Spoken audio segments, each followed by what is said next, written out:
بسم اللہ الرحمن الرحیم۔ السلام علیکم دوستو، دنیا بھر کی خبروں میں آج آپ سنیں گے، لیکن اس سے پہلے اگر ہو سکے تو لائک، سبسکرائب اور بیل آئیکن کا بٹن ضرور دبا لیں۔ شکریہ۔ دنیا بھر میں ڈیجیٹل کرنسی کی دوڑ میں چائنا سب سے آگے۔ عالمی معیشت کو ابھی طویل اور کٹھن راستہ طے کرنا ہے۔ IMF۔ ٹویٹر اور فیس بک صدر ٹرمپ کے خلاف ایکشن میں۔ پیوٹن کے امیدوار کو شکست دے کر ایک خاکروب خاتون میئر کا انتخاب جیت گئی۔ عرب نوجوانوں کی اکثریت ملک چھوڑنا چاہتی ہے۔ 80 سال سے ہر انتخاب میں ووٹ ڈالنے والی 102 سالہ خاتون۔ آذربائیجان کے اہلکاروں کا اذان دے کر فاتحانہ اعلان۔ امریکہ، جاپان، بھارت اور آسٹریلیا کا چین کے خلاف اتحاد۔ یورپی یونین کی اردوان حکومت پر سخت تنقید۔ وہ قبیلہ جس کا دنیا سے کوئی رابطہ نہیں، کپڑے کیا ہوتے ہیں کچھ نہیں معلوم۔ سونے کے پانی میں نہایا ہوا دنیا کا پہلا ہوٹل، ایک رات کا کرایہ کیا ہے جانیے۔ اگر آپ کی ہتھیلی پر لکیریں M کا نشان بناتی ہیں تو اس کا مطلب کیا ہے؟ دولت کی تقسیم منصفانہ بنانے کے لیے کویتی شہریوں کو سالانہ $50,000 دینے کا پروگرام۔ تو آئیے چلتے ہیں اب خبروں کی تفصیل کی جانب۔ دنیا بھر میں ڈیجیٹل کرنسی کی دوڑ شروع ہو چکی ہے اور چائنا بظاہر اس دوڑ میں سب سے آگے ہے۔ چائنا کا مرکزی بینک دنیا کی پہلی بڑی خود مختار ڈیجیٹل کرنسی متعارف کروانے کی تیاری شروع کر چکا ہے۔ آج کا انسان بینک میں کیش جمع کروانے یا رقم نکلوانے کے لیے جاتا ہے، لیکن تصور کریں کہ مستقبل کے بینک نوٹوں سے خالی ہوں گے۔ چائنا نے اسے DCEP digital currency electronic payment کا نام دے رکھا ہے۔ اس وقت کئی دیگر ملک بھی اپنی ڈیجیٹل کرنسیاں متعارف کروانے کی تیاریاں کر رہے ہیں، لیکن دنیا کی دوسری سب سے بڑی معیشت چائنا ان میں سب سے آگے ہے۔ ڈیجیٹل یوان نوٹوں اور پے پال جیسی آن لائن پیمنٹ دونوں کو ہی ختم کر دے گا۔ ماہرین کے مطابق چائنا اس طرح دنیا میں امریکی غلبے کو چیلنج کرنے کی پوزیشن میں بھی آ جائے گا۔ اس وقت مارکیٹ میں موجود بٹ کوائن، لائٹ کوائن یا دیگر ڈیجیٹل کرنسیوں کی قدر تیزی سے اوپر نیچے ہوتی رہتی ہے، لیکن چینی ڈیجیٹل کرنسی کی قدر یوان کی قدر کے برابر ہی رہے گی، یعنی DCEP کوائن ایک مستحکم کرنسی ہوگا۔ یوان کی طرح یہ ڈیجیٹل کوائن بھی چائنا کا مرکزی بینک ہی جاری کرے گا، لیکن یوان کے برعکس چینی حکومت ہر ایک ڈیجیٹل کوائن کو ٹریک کر سکے گی۔ اس ڈیجیٹل کرنسی سے ایک عام صارف اپنے موبائل کا صرف ایک بٹن دباتے ہی ادائیگی کرنے کے قابل ہو جائے گا۔ دوستو، اس طرح ابھی تک ادائیگیوں کے سلسلے میں علی پے یا پے پال جیسی تیسری پارٹیوں کا کردار بھی ختم ہو جائے گا۔ IMF کا کہنا ہے کہ عالمی معیشت جون کی نسبت کم خطرناک حالت میں ہے، تاہم اگر حکومتیں مالی امداد کو بہت جلد ختم کر دیں، کورونا پر قابو پانے میں ناکام ہو جائیں یا ابھرتی ہوئی مارکیٹس کے قرضوں کے مسائل کو نظر انداز کرنے میں ناکام ہوں تو اسے دوبارہ بحران کا خدشہ بھی ہو سکتا ہے۔ عالمی معیشت اس بحران کی گہرائی سے باہر آ رہی ہے، تاہم یہ تباہی ابھی خاتمے سے بہت دور ہے۔ IMF کا مزید کہنا تھا کہ ایک مشکل چڑھائی جو طویل، ناہموار اور غیر یقینی ہوگی اور اس میں نقصان کا بھی سامنا ہو سکتا ہے۔ امریکی صدر کے کورونا سے متعلق خیالات ٹویٹر اور فیس بک کو بھی پسند نہیں آئے۔ ملک کی اہم شخصیات نے بھی صدر ٹرمپ کو شدید تنقید کا نشانہ بنایا تھا۔ صدر ٹرمپ نے اپنی ایک سوشل میڈیا پوسٹ میں کورونا کو فلو سے کم مہلک قرار دیا تھا تو فیس بک نے اسے ڈیلیٹ ہی کر دیا، جبکہ ٹویٹر نے اسے گمراہ کن معلومات پھیلانے کی وارننگ کے ساتھ چھپا دیا۔ صدر ٹرمپ نے کورونا ٹیسٹ مثبت آنے کی وجہ سے 3 روز تک ہاسپٹل میں زیر علاج رہنے کے بعد وائٹ ہاؤس واپسی پر اپنی پوسٹ میں لکھا تھا کہ فلو کا موسم آ رہا ہے۔ ہر سال بہت سے لوگ بعض اوقات لاکھوں میں ویکسین کی موجودگی کے باوجود فلو سے مرتے ہیں۔ کیا ہم اپنا ملک بند کر دیں گے؟ اپنی پوسٹ میں صدر ٹرمپ نے مزید لکھا تھا کہ نہیں، ہم نے اس کے ساتھ رہنا سیکھ لیا ہے، جیسا کہ ہم کورونا کے ساتھ رہنا سیکھ رہے ہیں۔ ایک اور ٹویٹ میں صدر ٹرمپ نے ہاسپٹل چھوڑنے کی اطلاع دیتے ہوئے اپنے تجربات شیئر کیے تو لوگوں سے کہا کہ وہ کورونا سے نہ ڈریں، اسے اجازت نہ دیں کہ وہ زندگیوں پر حاوی ہو جائے۔ سوشل میڈیا صارفین اور شعبہ صحت کے ماہرین نے اس پر سخت رد عمل ظاہر کیا تھا۔ فیس بک کی جانب سے صدر کی اس پوسٹ کو ٹویٹر کے برعکس ڈیلیٹ کر دیا گیا تھا۔ دفتر میں صفائی کرنے والی خاتون نے روس کے بلدیاتی انتخابات میں صدر پیوٹن کے امیدوار کو میئر کے انتخابات میں ہرا دیا۔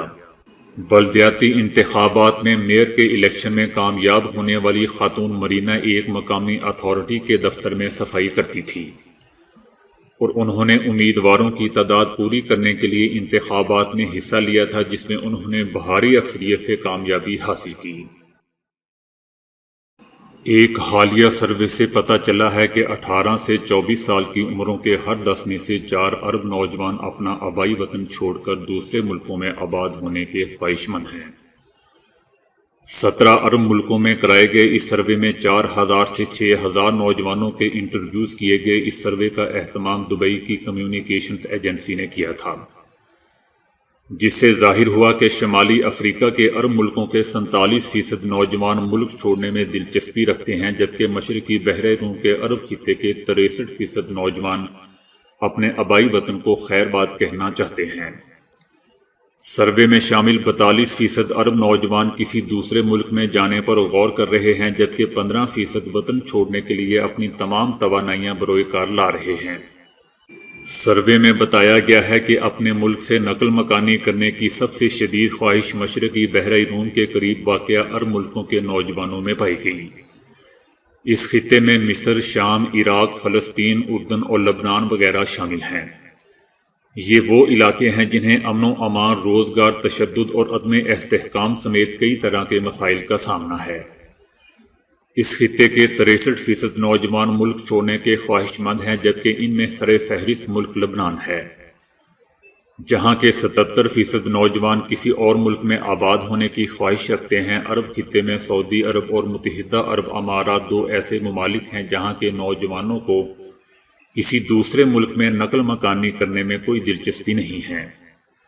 یہاں صرف 3% نوجوانوں نے سروے میں کہا کہ وہ اپنا وطن چھوڑ کر جانا چاہتے ہیں۔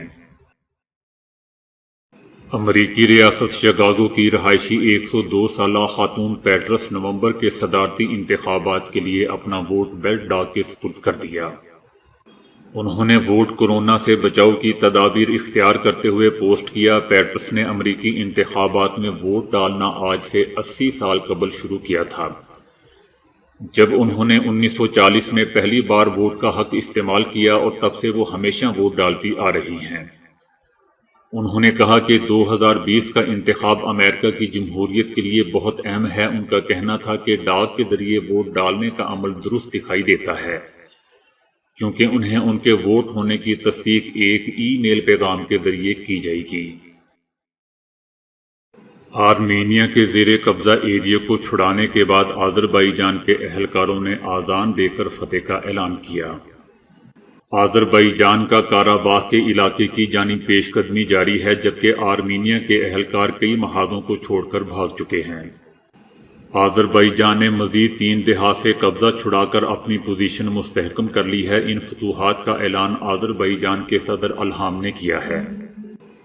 دوستو، اس لڑائی میں ترکی نے مکمل طور پر آذربائیجان کی حمایت کی ہے اور ساتھ ہی آرمینیا پر بھی متنازع علاقے کو فوراً خالی کرنے کا حکم دیا ہے۔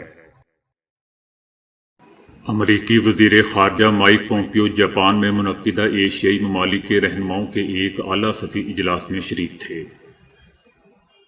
ان کا کہنا تھا کہ امریکہ ان رہنماؤں سے توقع رکھتا ہے کہ وہ چائنا کے بڑھتے ہوئے اثر و نفوذ کا مقابلہ کریں گے۔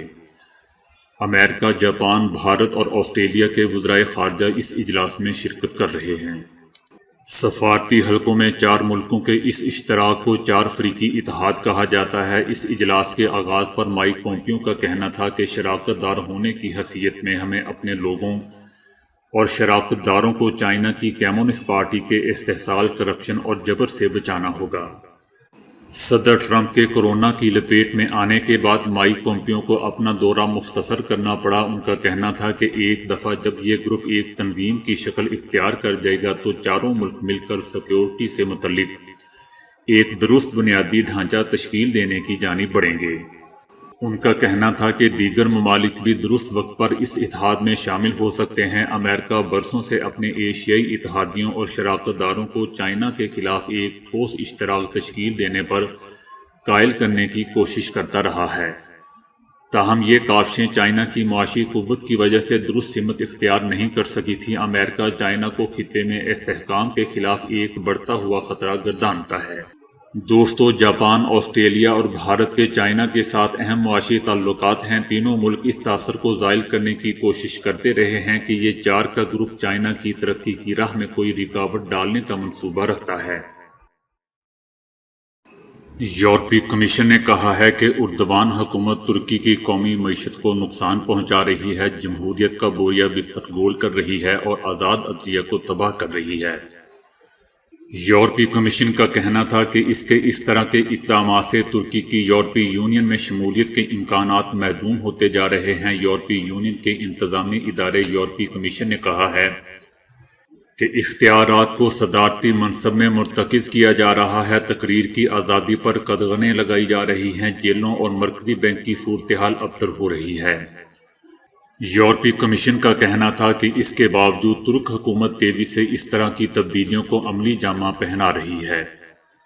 یورپی یونین کو قانون کی حکمرانی، بنیادی حقوق اور عدلیہ میں ہونے والی مسلسل منفی تبدیلیوں پر گہری تشویش لاحق ہے، اور ترکی نے اس کی تشویش کو دور نہیں کیا ہے۔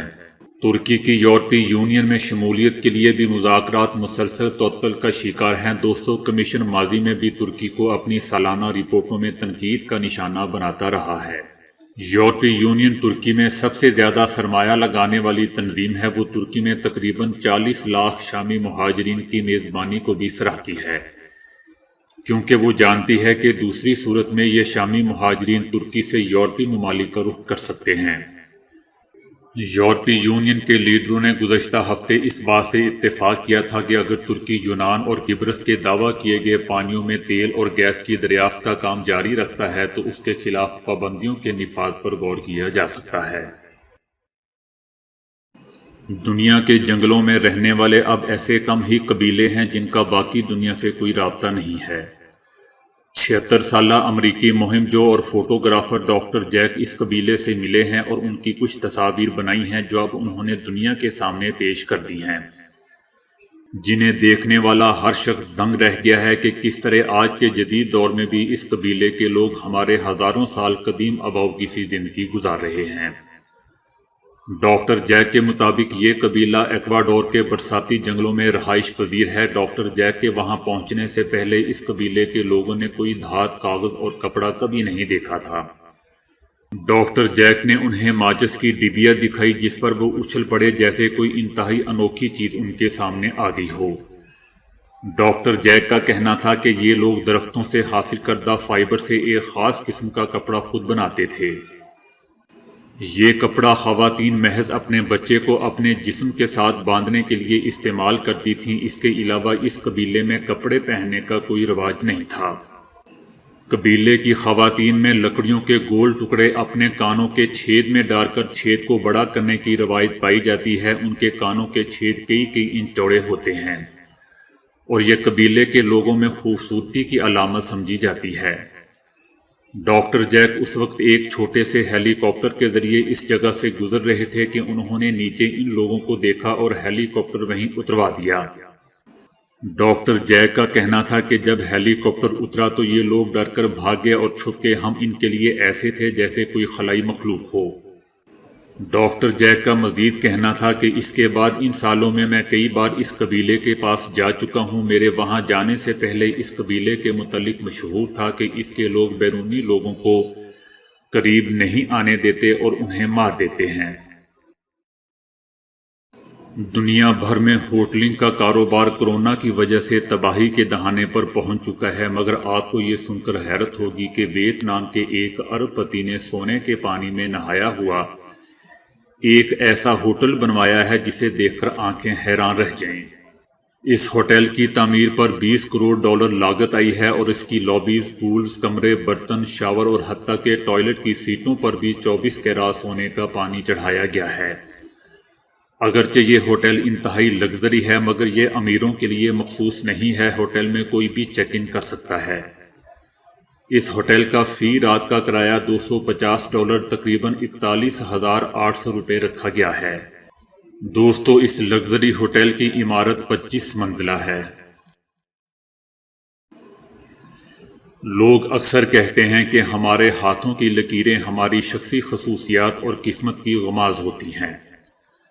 ماہرین کا کہنا ہے کہ جن لوگوں کی ہتھیلی میں ایم کا نشان ہوتا ہے وہ خاص لوگ ہوتے ہیں۔ ایسے لوگ الہامی شخصیت کے مالک ہوتے ہیں اور کسی بھی کاروبار کے لیے بہترین پارٹنر ثابت ہوتے ہیں، چونکہ یہ لوگ الہامی شخصیت کے مالک ہوتے ہیں اور دوسروں کے ارادے بھانپ لینے کی صلاحیت رکھتے ہیں۔ اس لیے اگر آپ کسی ایسے شخص سے محبت کریں یا کوئی کاروبار کریں جس کی ہتھیلی پہ ایم کا نشان ہو تو اسے کبھی مذاق نہ کریں، کبھی جھوٹ نہ بولیں اور کبھی اسے دھوکہ نہ دیں، کیونکہ آپ کا ایسا کوئی بھی عمل اس سے مخفی نہیں رہے گا اور وہ اس کو محسوس کر لے گا۔ ایسے افراد کو ہمیشہ پتہ چل جاتا ہے کہ دوسرا ان کے ساتھ جھوٹ بول رہا ہے یا دھوکہ دے رہا ہے۔ وہ خواتین جن کی ہتھیلی میں ایم کا نشان موجود ہو وہ اس نشان والے مردوں سے زیادہ الہامی ہوتی ہیں، اور اگر میاں بیوی دونوں کے ہاتھ میں یہ نشان ہو تو بیوی غالب آتی ہے۔ اس لیے اگر آپ کی ہتھیلی میں ایم کا نشان موجود ہے تو جان لیجئے کہ آپ بہت خاص ہیں۔ باقی دوستو اللہ سب سے بہتر جاننے والا ہے اور وہی غیب کا علم رکھنے والا ہے۔ کویتی حکومت ملازمت کی عمر والے تمام شہریوں کو زندگی بھر سالانہ $50,000 دینے کا پروگرام بنا رہی ہے۔ کویتی حکومت نے نئے پروگرام کا مسودہ تیار کر لیا ہے۔ اس کے تحت کویتی شہریوں کو دی جانے والی ہر طرح کی سبسڈی ختم کر کے اس کی جگہ سالانہ $50,000 دیے جائیں گے۔ یہ فیصلہ دولت کی تقسیم کو زیادہ منصفانہ بنانے اور سبسڈی پر خرچ ہونے والی رقم بچانے کی غرض سے کیا گیا ہے۔ کویتی حکومت اس کی مدد سے قومی معیشت کی تنظیمیں نو کر سکے گی اور معاشی بحران کے بھنور سے نکل جائے گی۔ حکومت پر ملازمت مہیا کرنے کا بوجھ کم ہوگا، براہ راست اخراجات کا ضیاع محدود ہو جائے گا اور کویتی معیشت زیادہ پائیدار ہو جائے گی۔ کویتی حکومت کا کہنا ہے کہ اس پروگرام کے باعث حکومت مقامی شہریوں کے لیے غیر ضروری آسامیاں پیدا کرنے پر مجبور نہیں ہوگی۔ مشکل یہ ہے کہ ملک میں بیوروکریسی کی وجہ سے وزارتوں کا حجم بڑھ گیا ہے، ملازم حد سے زیادہ ہو چکے ہیں۔ مؤثر اور مفید حل یہی ہے کہ پیٹرول کی آمدنی کی تقسیم کا سادہ طریقہ اپنایا جائے۔ تو دوستو آج کے لیے اتنا ہی۔ ویڈیو کو لائک اور شیئر کرنے کا بہت بہت شکریہ۔